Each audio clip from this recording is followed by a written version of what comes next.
name is Breda Carney and I'm a clinical regulatory lead here at BSI. And I've been at BSI now for just over a year, and my role involves providing regulatory support to our internal clinicians and our clinical evaluation specialists, and also to our operational and technical teams. So today I wanted to give you just an overview of some different strategies that are available for doing a clinical evaluation for Class IIa and IIb non-implantable medical devices. So we'll look at some strategies that are based on clinical data, and we'll also have a look at Article 6110, which is the route for when clinical data is determined to be not appropriate.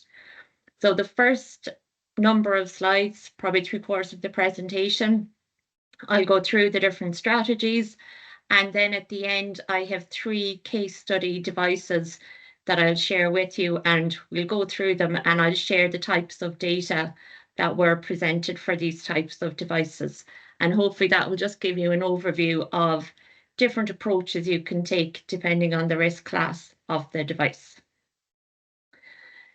So, important disclaimer, as always, it's important to point out that everything that I'm going to share with you today is based on BSI's current understanding and interpretation of the regulations. As we know, though, in the EU, everything keeps changing all the time. So our interpretation is subject to change if following publication of any new EU MDCG guidance documents or MBCG or other guidance documents, amendments, or implementing acts. One thing I do just want to make everyone aware of, we are going to touch on Article 6110 in this webinar, but keep an eye for anyone who has a Class IIa or IIb non-implantable device and who's hoping to use non-clinical data as their clinical evaluation strategy. Just keep an eye on updates, because there are discussions going on at the moment as MedDev 271 is transitioning to MDCG, and Article 6110 is one of the topics that is up for discussion. So there may be some additional guidance coming out, so just keep an eye on it. Okay, so before we kick off into the different strategies, I just wanted to start by taking a step back and clarifying what are we talking about when we mention clinical evaluation. So the MDR, I'm sure everybody is aware of this, it requires manufacturers to generate clinical evaluation for all of your medical devices, irrespective of the risk classification or the type. Important thing to point out here is, even for devices for which Article 6110 is applicable, a clinical evaluation is still required. So that's one common error that we see. So even if you've determined that you don't require clinical data, you do still need to do a clinical evaluation. So all devices require it. A clinical evaluation then, it is defined by the MDR. It's your systematic and planned process to continuously generate, collect, analyze, and assess clinical data. A very important word in that definition is the word continuously. So we don't just do it once, you keep updating it throughout the lifetime of the device based on information and data that you're getting from your post-market surveillance and post-market clinical follow-up. So if we look at the actual process for how you do a clinical evaluation, so on the left, again, I'm sure most people are aware of this diagram and have seen it before. It comes from the MedDev 271. The basic principles are, we follow, if you think about it, it's like the plan, do, check, act approach, PDCA. We establish a plan, we implement that plan and identify any clinical data that's relevant to our device. We then appraise, so we do an evaluation, appraise that clinical data. If we have gaps, we might need to go back and generate new clinical data. Then we analyze it, and then we prepare our report. Again, because we have to keep updating it throughout the lifetime of the device, you might need to then go back, update your clinical evaluation plan, and so on and so forth. The purpose then of your clinical evaluation is to confirm your device is safe for use, and essentially it does what it's meant to do. So it performs as intended. And you also want to ensure that throughout its lifetime, that the benefit of using the device continues to outweigh the risks, so that there's an acceptable benefit risk ratio. What is important though is any conclusions that you make in your clinical evaluation must be based on sufficient clinical evidence. And it is important that, just to point out, that a clinical evaluation, it is a scientific process. So that's why it is really important for conclusions based on sufficient evidence. So when it comes to this term, sufficient clinical evidence, it causes a lot of confusion and ambiguity, not only in industry, but also for the notified bodies, I don't mind adding. And in a study that I completed with Professor Olivia McDermott in 2023, we went out and surveyed medical device manufacturers and found that 80% of manufacturers of Class IIa and IIb non-implantable devices found that the most challenging part of doing a clinical evaluation under the MDR was determining the amount of data that was needed to generate sufficient clinical evidence. So it is a big question that people ask, how much data do I need? How much is enough? What type of data do I need? And so on. So hopefully with today's webinar, we'll try and answer that question. So if we think about our Class IIa and IIe non-implantables, you might be wondering, well, why is it so hard to determine how much clinical evidence is needed? Surely we could just come up with simple criteria and say, every time you have a contact lens, you must produce this amount of data. But it isn't that simple. When we look at Class IIa and IIb non-implantable devices, it's a very, very diverse range of devices. They're intended for use in a broad range of medical indications and by a range of different user types, including laypersons, surgeons, different healthcare professionals. So when it comes to defining what is sufficient clinical evidence for these types of devices, because it's such a large and diverse range, a one-size-fits-all approach just doesn't work. And that's why you will often hear notified bodies saying, it depends, or we look at it on a case-by-case basis, because it really does. It all depends on what the device is, what the device is intended to do, where it's going to be used, and who is going to be using it. So in the absence of a definition from the MDR on what is meant by sufficient clinical evidence, MDCG attempted to come in and try and help us out.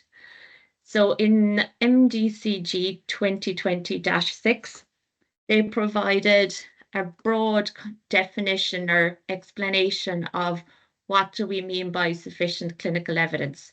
And this is as it applies to 2A and 2B non-implantable and to Class 3 and implantable, so all devices. So in MDCG, it tells us that sufficient clinical evidence, it's the present result of the qualified assessment, which has reached the conclusion that the device is safe and achieves the intended benefits. Now, I don't know about you, but I find that a bit wordy, and I'm still wondering, what exactly does it mean? So just to give a bit of context from a notified body perspective, when we look at sufficient clinical evidence, what we're thinking of is what's the quality of the data and the quantity. So it's all about quality and quantity of clinical data. When we look at quality, we're looking at attributes such as, is it reliable? So can you make reliable conclusions based on the data that you've provided? Is it statistically valid? Is the data sets complete? Are they actually relevant to the device? Is the data legible? Is it accurate, ethical, if applicable? Is it the most current data? So is it up to date, or is it 20 plus years old? And is it correct? We then look at the quantity. So the quantity, as the name suggests, it refers to volume. So we're talking number of patients, number of publications, etc., that have used the device. We also look and see, is it representative of all indications, all populations, and all variants. So really, when we're talking about sufficient clinical evidence, you're thinking in your head, quality of the data and the quantity. And then the important thing to point out is MDR 611 does tell us that it's the manufacturer has to specify and justify the level of clinical evidence that you need. So really the MDR is saying, you know your device best. So based on the characteristics of the device, based on the safety requirements, the performance requirements, the state of the art, you need to go through your data and determine how much data do I need? And do I need high quality data, or is it okay to provide maybe data that's of a lower quality? And what are the gaps in the data and the limitations? So when we look at quality of data, there's different approaches to how you can get your clinical data. So they range from, you can do a systematic review, you can do RCTs, clinical investigations, you might do equivalence, you might use individual case reports, or you might be using preclinical and bench testing data. There's all these different methods. So how do you know which method to use? Well, generally, the methods up towards the top of the list, so your systemic reviews, your RCTs, your clinical studies, and so on, they're considered to be the highest quality clinical data. So that's where you're going to get the highest quality. Whereas down towards the end, as we're coming down, looking at user level surveys, individual case reports, the quality, so the reliability of the data is starting to decrease, but there's still a value in it. And when you think of your devices, the greater the risk, the longer the duration, invasiveness, the extent of the clinical unknowns, etc. So the greater all of that is, the higher the expectations are for providing larger quantities of high quality clinical data. Whereas as we start to move down towards lower to medium risk devices, and the devices become more well established or well known, then it is possible to use lower quality clinical data to support conformity. So if we look now at, well, what are the different strategies that we have available, specifically focusing on our IIa and IIb non-implantable devices. So when we're talking about these devices, I suppose there's different categories. So we have the legacy devices, which probably I would say most people on the call are dealing with legacy devices. So these are devices that were previously CE marked under their directives and are now transitioning to the MDR.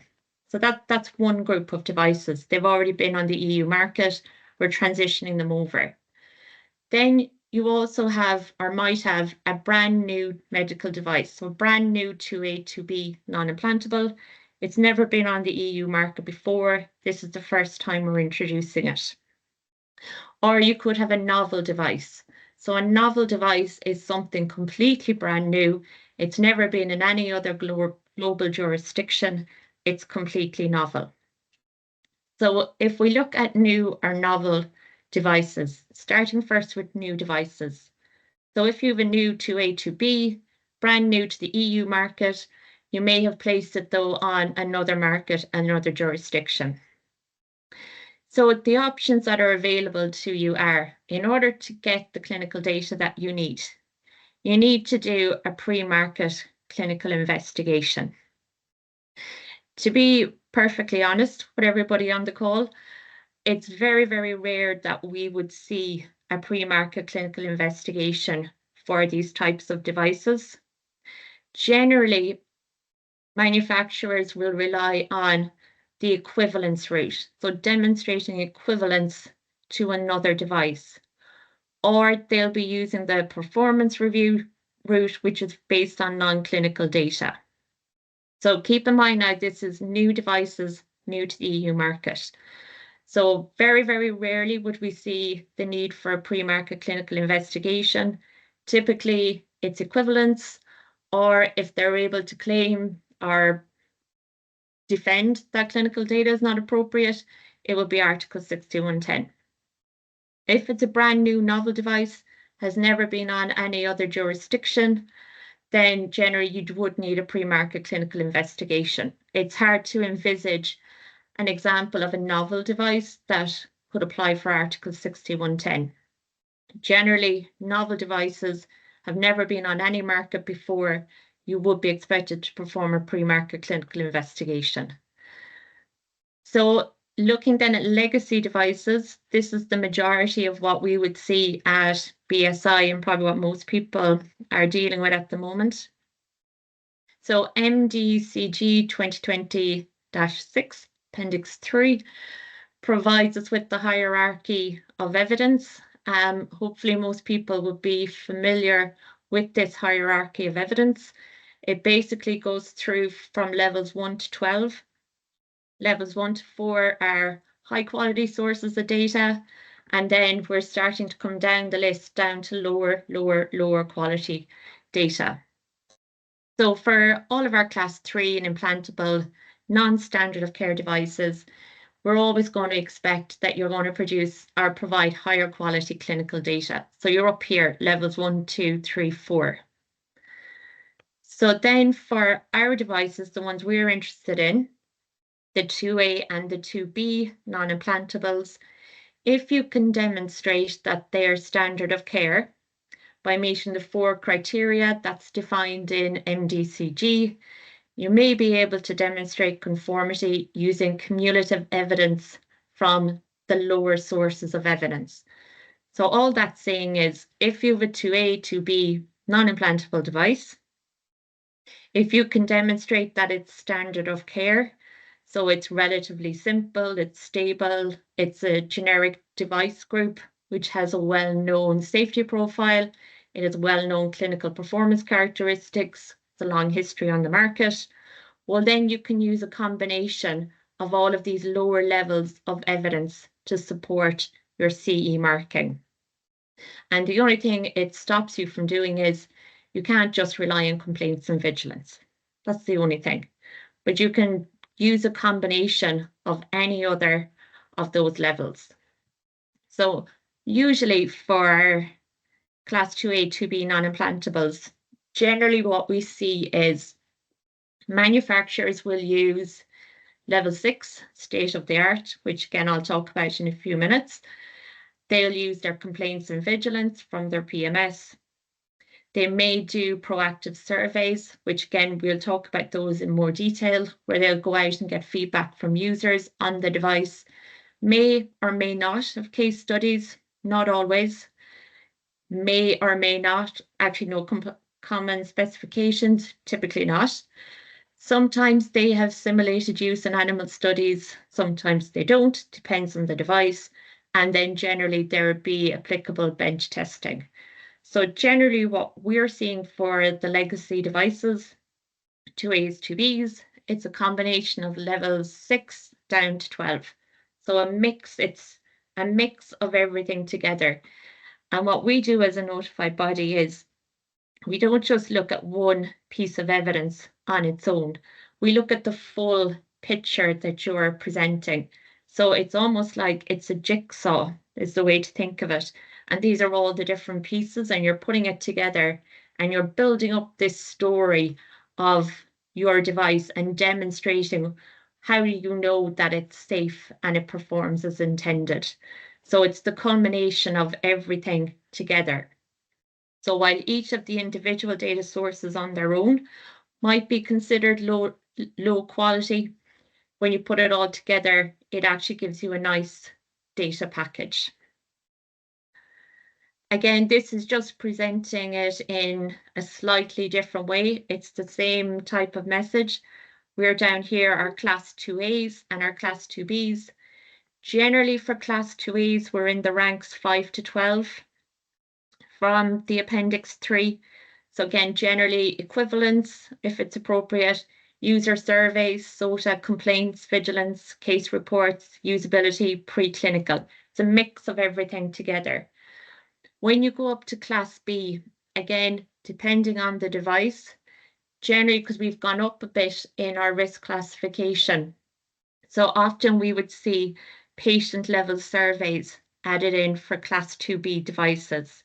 Again, it all depends on the device and its intended purpose. But that just is to show that for 2A, lower risk, we're down at the lower levels. As we start to go up in risk classification, we start to move up along that hierarchy of evidence. So I wanted to spend a few moments on just talking through some of the clinical data collection strategies. So I just want to spend a couple of minutes on equivalence, clinical investigations, surveys, and scientific literature reviews. I just want to quickly touch on them, and then I'll go through some of the non-clinical data approaches, and then we'll look at the case studies. So looking at how we collect clinical data. So this is just a quick slide on equivalence. If anyone is claiming equivalence for their legacy device, 100% you need to look at MDCG 2020-5 and follow it. As a notified body, that's our minimum expectation, is that you follow the criteria. It's all very well laid out. That's what we look for. Just one important thing to point out is when you're demonstrating equivalence, so for your device under evaluation, you can claim equivalence to multiple different devices, but for each of those devices, you have to demonstrate that it's biological, clinical, and technically equivalent. So there's no mix matching or pick and mix allowed here.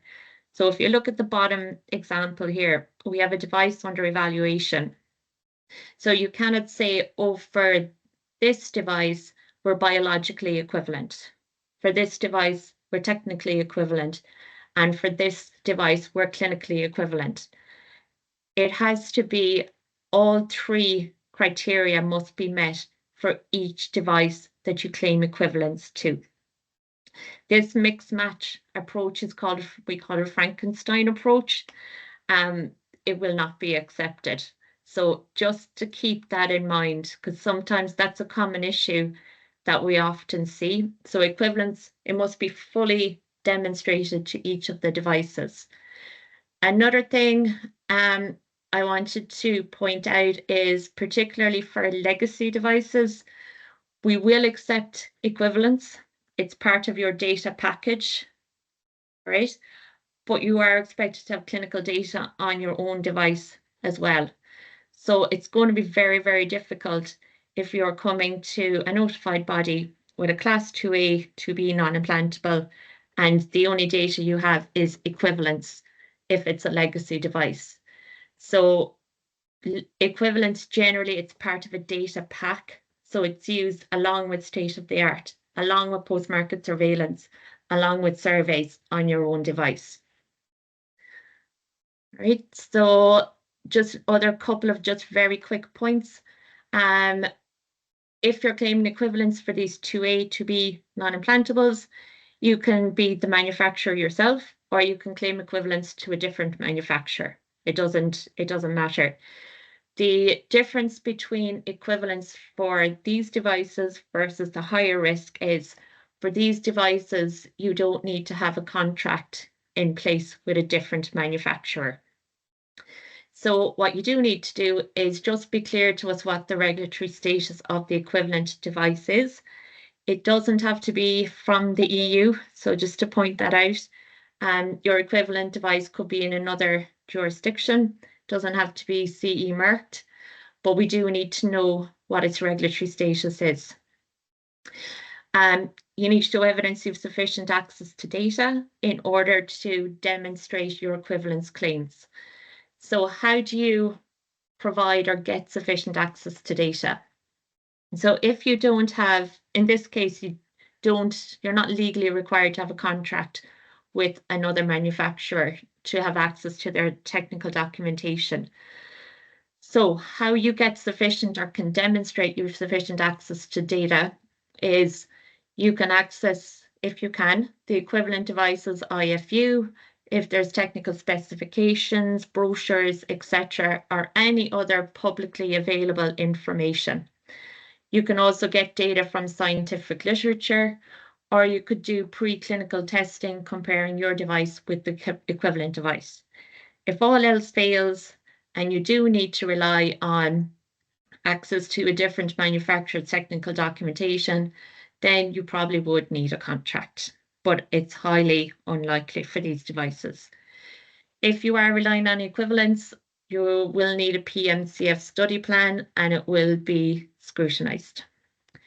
So I just covered this about what if the claimed equivalent device is marketed outside the EU? Can we use the data? Yes, you can. But the questions we're going to ask you are, is the clinical investigation conducted per ISO 14155? And if there's any gaps, what are those gaps and how are you going to address them? Does the clinical data that you have on the equivalent device meet the requirements of the MDR? And then the important one is a justification as to why the data from another region is transferable to the EU population. So clinical investigations, do I need a pre-market clinical investigation for my device? The answer is yes, if it's a new device and we've no equivalent device or we can't get access to the data, if the device has novel features, or if there's any clinical evidence gaps, or if there's a lack of evidence to support your indications, patient populations, device variants. Keep an eye on this one here, this point. If there's clinical evidence gaps or lack of evidence to support all indications, patient populations, device variants. That's a usual gap that we see where not all of the indications are fully supported, so on. No, you don't need a clinical investigation if you're going the Article 6110 route because it's based on non-clinical data. If you have sufficient clinical evidence on your subject device, the vast majority of legacy devices will have sufficient clinical evidence and the devices are on the market. It's just a matter of going out and getting it. Or if equivalence can be claimed and there is sufficient access to the data. So looking at surveys, these are probably the most applicable for Class IIa, IIb non-implantables. You have two different types of surveys. Level 4 are high quality surveys and level 8 are lower quality surveys. So again, if we're thinking of the hierarchy, so we're thinking 2A devices, probably more appropriate for lower quality surveys. And then as we're going up to 2B, we're probably looking more at level 4 high quality surveys. They're greater risk. But again, it all depends on what the device is actually being used for. So if we look at high quality surveys, they are suitable for all risk classifications. So you can use them for 2A, 2B. It doesn't matter, but whatever you want. This type of survey gives us quantifiable data along with the defined objectives. So the main difference between this type of survey versus a level 8 survey is here what you find is generally one survey form is completed per patient. So it's a case-by-case basis, so a clinical case-by-case basis, and they're filled out using patient records. So it's one survey, one patient. Often you'll hear them called as patient-level surveys, and that's why. They can be retrospective, so they can look back, or prospective, they can look forward. They may, depending on how the study is set up, they may require considerations of 14155 Even though they're technically not a clinical investigation, you do need to look at 14155 for some of them. Again, all depending on how you're accessing the data, if there's ethical concerns and so on. So some aspects of 14155 may actually be applicable and they may have a follow-up period. If we go then to our lower quality level 8 surveys, these are generally usability surveys. They're more about getting feedback from the user on their experience of the device. They're suitable for our lower risk classifications, like our 2As. So if you think of like some basic surgical instruments, a lower level survey would work quite well. Typically, they'll provide qualitative data. And the difference between these surveys and your level 4 is, in this case, one survey form can collect data on multiple subject device usages. So the level 4, one survey, one patient. Level 8, one survey, multiple device usages. So it's not a 1:1. I suppose the limitation of them is they are retrospective in nature and they are prone to distribution and recall bias. However, it's a much quicker way to collect data and it's less costly compared to a level 4. And again, when you think of the full data package for a Class IIa non-implantable, you might provide a level 8 survey. You might provide, in addition to preclinical data, post-market surveillance data, your literature searches, state of the art, and so on. So it's part of a data package, which is why it would be more acceptable for lower risk devices.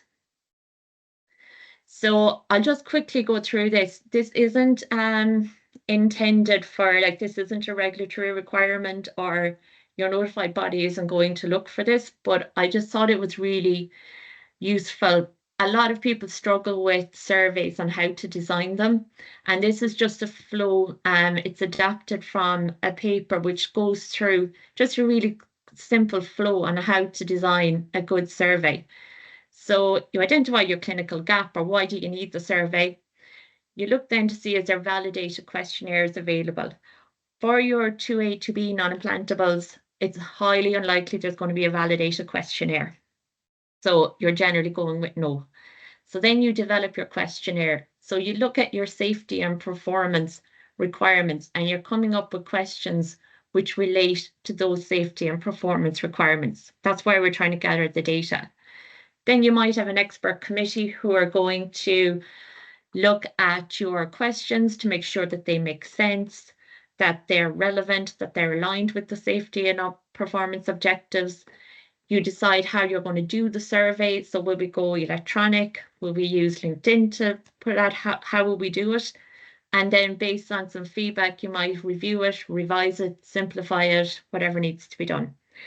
It's always recommended you do a pilot test. Again, it's not mandatory, but a pilot test is where you just send your survey out to a small subgroup of your sample population, get their feedback, make sure that everyone could understand the questions, could complete it correctly, you're getting the answers you expected, and then distribute it out to the wider sample population.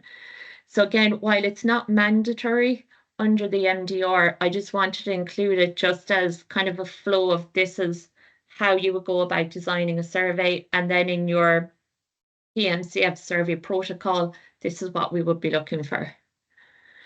So with scientific literature reviews, I'll quickly fly through this. This is again one of the most common ways you're going to get clinical data for 2A, 2Bs. When we look at scientific literature, we're looking for your SOTA, which will identify the landscape within which your medical device operates, and then where your medical device sits within that landscape. The important thing for your SOTA for 2A, 2B devices is that this is really how you're going to make your argument that this is a standard of care device.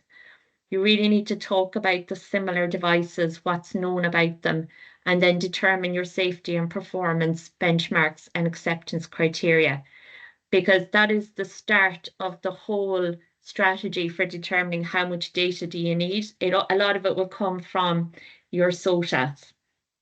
Also from your SOTA, you'll identify key risks associated with use of the device and any claims that may need support. We also look for scientific literature on the device under evaluation and or the equivalent device if you have an equivalent device. The principles very basic. You have to have an objective. You have to have a clearly defined search strategy, inclusion, exclusion criteria, timelines, results. If you deviated from your protocol, why and what did you exclude? Inclusion, exclusion criteria is the one that's often missed, so do keep an eye on that. And then these are just some tools. Again, I'm sure everyone's familiar with these, but these are tools that generally people use for their scientific literature protocols. They've come from MedDev 271. The most common ones we see are PICO, which is a tool for generating your search queries. If for anyone doing systemic reviews, wouldn't generally expect these for the IIa IIb's non-implantable, but there's Cochrane has a handbook, which is a whole detailed guidance on how you do systemic reviews. You have Prisma. Again, a lot of people for IIa IIb's non-implantables will use Prisma.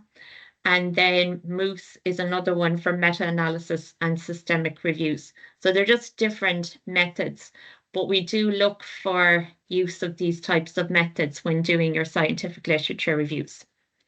So that's all of the clinical data. Moving on now to the non-clinical data, Article 6110. It's probably the most contentious topic that there is at the moment. There's a lot of talk and discussion about it. So 6110, it's only applicable to certain lower risk devices. And for these certain devices, it may not be appropriate to generate clinical data. It's only intended for exceptional cases. So exceptional, it's not the norm. It's a rare event. We don't expect widespread use of Article 6110. Article 6110 recently has been the subject of much debate, particularly in the last 12 months. And it's been reported there's a lack of clarity and guidance on when it applies.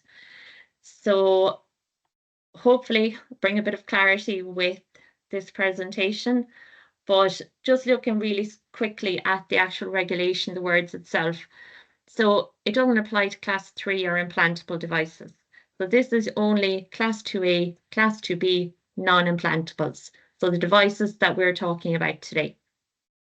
It's exception only and must be justified.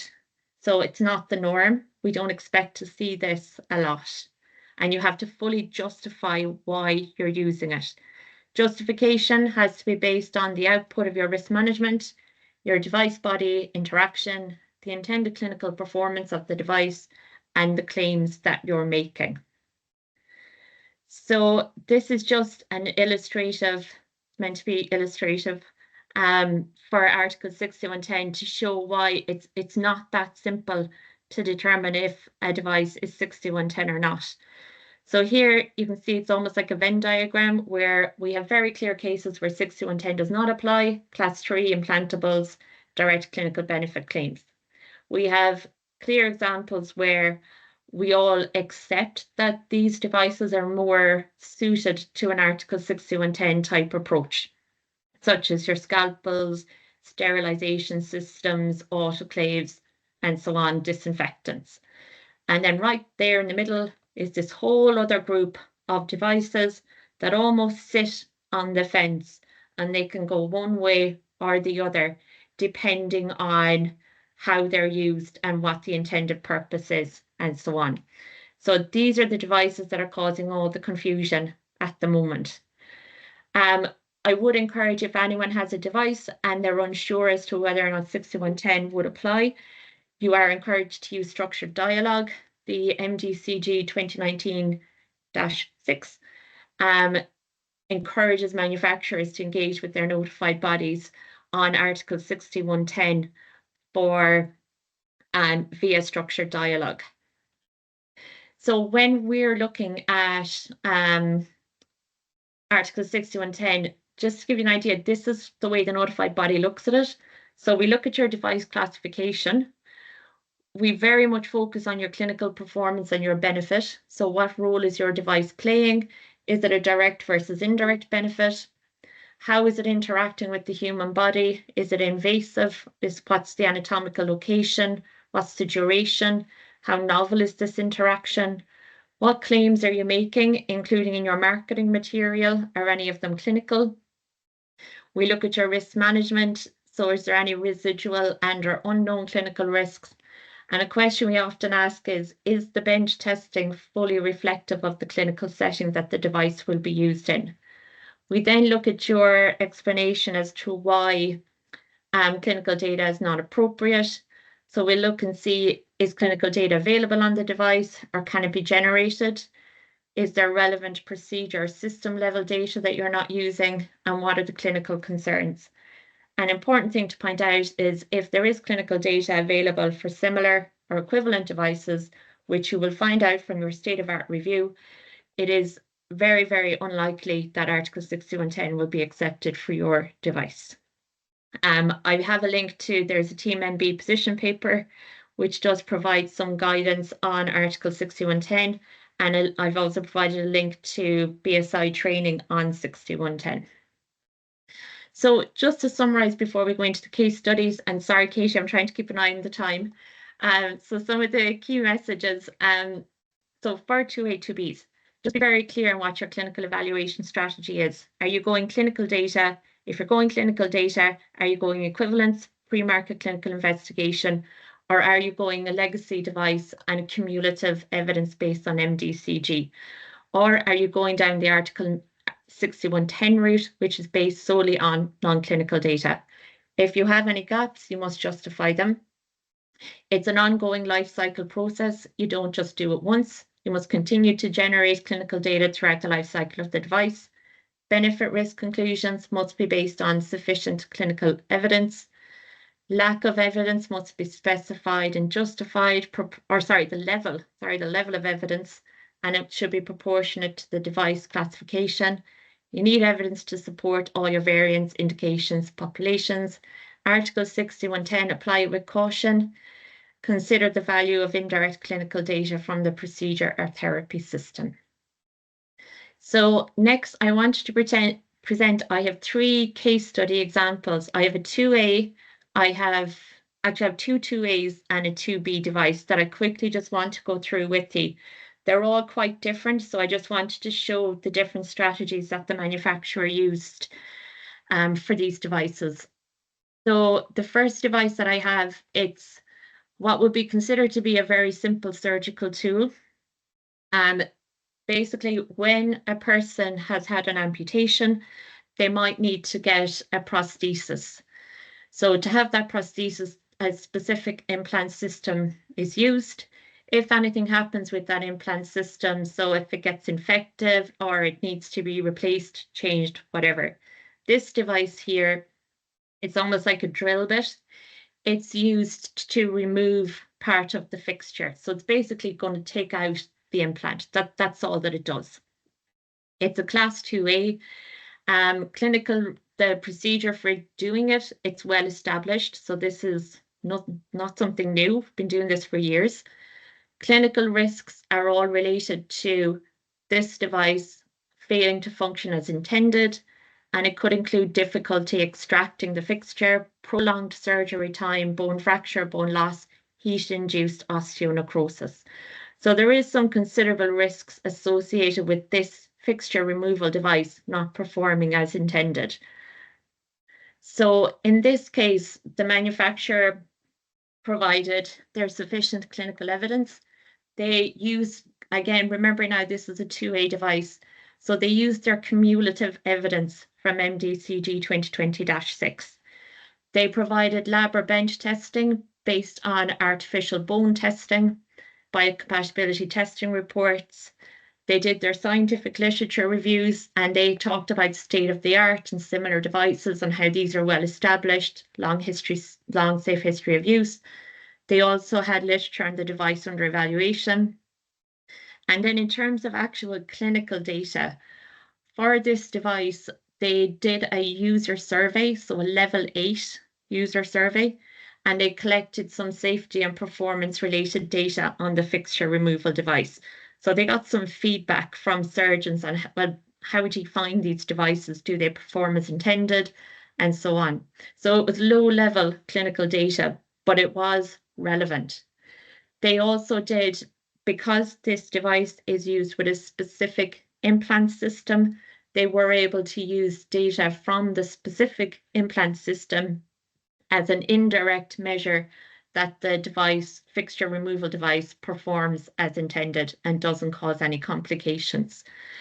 They also had some post-market surveillance data. They didn't have a lot because it's not used very often, but they did have some, and vigilance data. So you can see it's the combination of everything together is how we got this over the line. So if we look at the next one, we're going up a level. This is a 2B. It's a hemodialyser. It's used to treat patients who are undergoing renal failure treatment. And if I have a look at this, so it's, acute chronic renal failure. So the device itself is not novel. There's loads of similar devices widely available. Clinical risks are clotting, insufficient clearance, performance, infection, inflammatory response. So it's basically a hemodialyser for cleaning your blood if you have acute or chronic renal failure. Again, significant risks, but there's similar products widely available on the market. So for this one, again, it's a 2B device. They provided lab or bench testing. This time, because of the nature of the device, they focused on stability of the product performance and confirmed that the membranes were capable of removing the toxins, and they provided biocompatibility testing.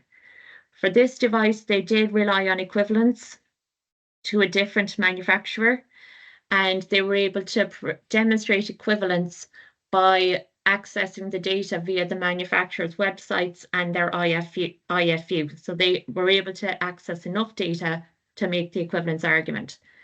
They also had literature review. So they had a lot of data on equivalent devices, nearly 2,760 patients. They had data on similar devices. For their own device, they had one study with 100 patients. So it was a very small, limited study, but they were able to leverage state-of-the-art equivalent devices, their lab testing. They also did a very small PMCF study. It was limited, it was just 100 patients, and they did 6 treatments per device variant. The reason they did this was because from their study down here, they had no data for some of the variants. So they did a PMCF study to bridge the data gaps.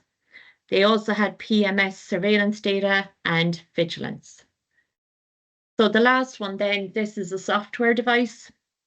So this particular device, it's an imaging software. It's used in a dentistry practice. That's what it's used for. And what happens is it runs on the computer system. The dentist takes x-rays of your mouth and your teeth, and this software will display those images, and it'll annotate them, store them. You can measure, you can do all sorts of wonderful things with them. So it's a Class IIa non-implantable device. It's not intended for any specific medical indications. So can be used for any dental application. The main clinical risks that were associated with this device is incorrect measurements, displays, and cybersecurity issues. So for this particular device, we went down the manufacturer chose Article 6110, not us. The manufacturer went down 6110 for this particular device. And it was because all of their performance objectives, they were very technical in nature. And even the safety risks were all around cybersecurity. It was nothing really to do with the person. There was no risk of misdiagnosis, which would impact the patient, because the software, it's basically just processing images. It's not actually making any decisions or having any clinical outcomes. So this one, they were able to rely on 6110. They provided a usability validation study where they showed that the dentists were able to use the software in the surgeries. They had PMS data and vigilance. Then very heavy on technical performance data, so they're bench testing compliance to all the medical device software standards, and they also had scientific literature reviews. So again, combination of evidence, but the key for this one is, for this particular software, it was not involved with any clinical decision making and had no impact on the clinical outcome for the patient. And it was on that basis that they were able to justify going down the route of Article 6110. So those are the case study examples. So thank you very much for all your time, and I'll hand over if there's any questions, Katie. Nearly out of breath there. I was trying to get through the time. You were trying to get everything in. And Breda, thank you so much for imparting so much great information to us in such a short amount of time. I really enjoyed your presentation. Thank you, my dear. Now, if everyone could, if they would like to ask a question, don't put it through the chat. The chat is not being monitored for questions. Put it into Q&A. It should be beside chat and have the word, the letters Q&A, then underneath it, a little question mark in the bubbles. So you can ask your questions in there. So Brady, you can have a look at the Q&A box, and I'll ask the first one to you. So for the first question, can I use clinical data from another jurisdiction to support CE marking, for instance, say US or China? Yes, the short answer to that is yes, you can. But what we will look for is, have you evaluated against 14155? So basically, is it compliant to the MDR? Is the clinical data compliant to the MDR? The other thing we'll look at is the data transferable to the EU? So say, for example, like we're seeing a lot at the moment of clinical data coming from China, other regions. But the question we would ask is that relevant to the EU population? Are the medical procedures the same, the genetics the same, and so on? So the short answer is yes, but there will be questions around it. Okay, no, nothing's, it's always, it depends, I think is it always depends. And in terms of Article 6110, is it any faster or easier to get approval for a clinical evaluation based on this? Katie, that's a very good question. I'm going to give you it depends. No, it's a good question. So I get asked this a lot, to be honest with you, and sometimes people think that because Article 6110 is not based on clinical data, it must be quicker to get it through the notified body. Generally, our experience has been the exact opposite. It's actually quite challenging. But the reason it's quite challenging is one of the key requirements of Article 6110, it's the robust justification. It's where you as a manufacturer, you need to really explain why is clinical data not appropriate for my device, considering clinical performance, so on, so forth. So often what we find is when the clinical evaluations are submitted under 6110, it takes us a long time to figure out that we're dealing with a 6110 because it's not clear at all. And then the justifications aren't there. So then there's a lot of back and forth. So that's why I would say it's harder, because they're not presented in the way that they need to be presented. And then a lot of times Article 6110 is used, even though there is clinical data on the device, whereas we should be using the clinical data. So quick answer is no. It depends, and no. Okay, it no, depends. okay. It depends. So can I use historical clinical data? So for instance, say something 20-year-old data for my legacy device? Yes, you can. If you look at MDCG 2020-6, at that appendix at the back, I think it's level 2. It talks about having clinical investigations with gaps.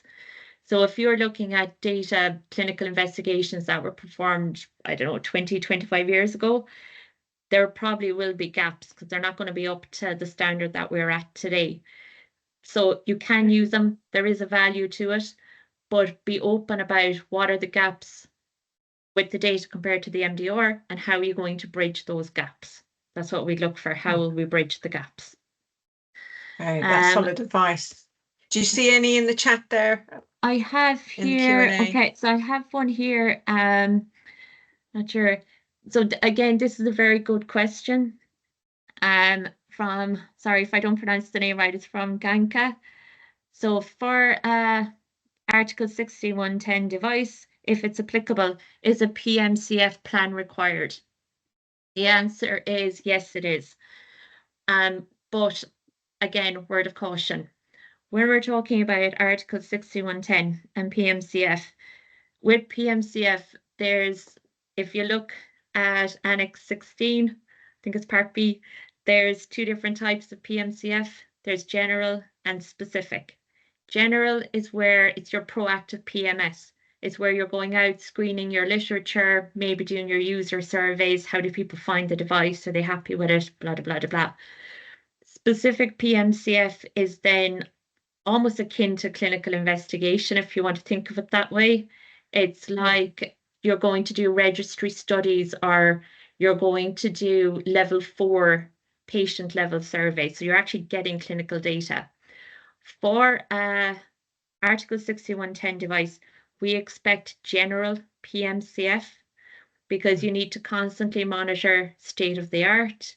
You need to be confirming that clinical data is still not appropriate for my device, confirm it's still not available for equivalent or similar devices, and that nothing is changing. So we don't expect a lot of PMCF, just that you would be at least checking the literature, and maybe every X number of years, if you wanted to, going out getting just some customer user feedback. So not a lot, but you do need to provide something. Specific PMCF is a no, definite no. I think we might have time for one quick question, one more, Breda. We've still got a couple more minutes. I have one here. This one I could say use equivalence for it, but we cannot claim survey. Okay. So I have two. I can do two really quick. For a legacy device, what's the frequency for the clinical evaluation? Quick answer is it depends. Hate to say it, but it does depend. If you look at MedDev 271 Rev 4, there is guidance in there. It tells you for our IIa, IIb non-implantables, it's every 2 to 5 years. You need to justify why you set that frequency. So if you set it every 3 years, why is that sufficient? It also gives you a list of criteria for what would prompt an update to your clinical evaluation. So for example, you might say that I'm going to update it every 3 years.